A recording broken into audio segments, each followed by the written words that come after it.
There's a computer game called Minecraft. It's a role-playing game, and it's the most sold game ever.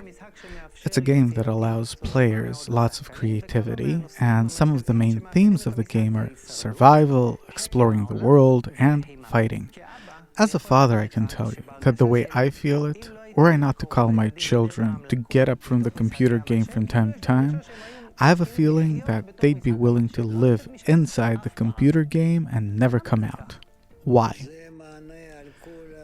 It gives an answer to all of a person's questions, and really there are many people that think that our future is to get into this kind of network of communications between us and live in an entirely virtual world. But it's a game, it's not real. And what about our life? Our life? It's also a game, only that we're not aware of it. Explain to a child, what are you doing all day long? And he'll tell you that you're playing. You are playing. So, all of life is a game? Of course it is. That you're made to go to work in order to make money, in order to buy, in order to fulfill yourself, in order to be this, in order to be that. It's all a game. The game of life, that's how we call it? Yeah? Who's the winner in this game? Is there a winner?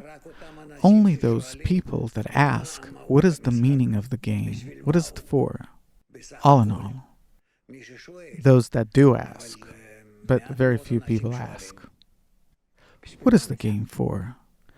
The answer is, in order for us to ask. What, it's a kind of loop? No, when we ask, we as if stop the game and first of all want to find out, what is it for? What does everything exist for? The stars, the air, earth, people.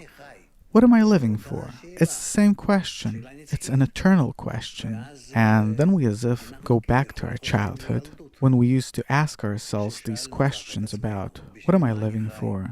What is the meaning, the purpose of life? And this leads a person to the question and to its solution.